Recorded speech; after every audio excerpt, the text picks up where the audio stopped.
سعودی عرب کے مشہور شہر ابہا میں ایک لڑکی کی شادی تھی۔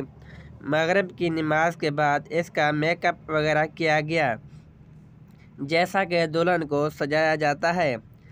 اسی اثناء میں اس لڑکی نے عشاء کی اذان سنی۔ اس نے نیچے جانے سے پہلے عشاء کی نماز پڑھنا مناسب سمجھا۔ لڑکی نے اپنی ماں سے کہا کہ میں وضو کر کے نماز پڑھنے لگی ہوں، تو لڑکی کی ماں حیرت سے اسے دیکھتے ہوئے بولی، کیا تم پاگل ہو؟ مہمان تمہیں دیکھنے کے لیے انتظار کر رہے ہیں، اور تمہارے میک اپ اور بناؤ سنگار کا کیا ہوگا؟ یہ تو سارا پانی سے دھل جائے گا۔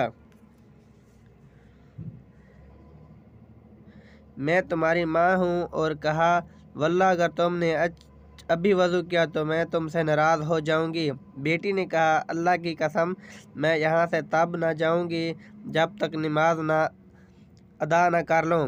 میں کسی کو خوش کرنے کے لیے اپنے اللہ کی نافرمانی نہیں کر سکتی۔ اس کی ماں نے کہا، مہمان تمہیں میک اپ کے بغیر دیکھ کر کیا کہیں گے؟ وہ تمہارا مذاق اڑائیں گے اور تم کسی کو بھی اچھی نہیں لگو گی۔ لڑکی ماں کی بات سن کر مسکراتے ہوئے بولی، آپ اس لیے پریشان ہو رہی ہیں کہ میں لوگوں کی نظر میں خوبصورت نہیں لگوں گی، لیکن میں تو اپنے پیدا کرنے والے کی نظر میں خوبصورت بننا چاہتی ہوں۔ لڑکی نے وضو کیا، جس کی وجہ سے اس کا سارا میک اپ اتر گیا، لیکن اسے میک اپ خراب ہونے کا کوئی افسوس نہیں تھا، اور نہ ہی لوگوں کا اچھا برا کہنے کا کوئی خیال تھا، کیونکہ اسے لوگوں سے زیادہ اپنے اللہ سبحانہ و تعالیٰ کے سامنے سرخرو ہونا تھا۔ اس نے نماز شروع کی اور حالت سجدہ میں وہ لطف پایا۔ اسے تو پتہ بھی نہیں تھا کہ وہ اس کی زندگی کا آخری سجدہ ہوگا۔ جی ہاں، وہ لڑکی حالت سجدہ میں اپنے خالق حقیقی سے جا ملی۔ کیا خوبصورت اور عظیم اختتام تھا! وہ اللہ کو قریب کرنا چاہتی تھی۔ اللہ عز و جل نے اسے اس حالت سجدہ میں اپنے قریب کیا جہاں پر مسلمان اللہ کے قریب ہوتا ہے۔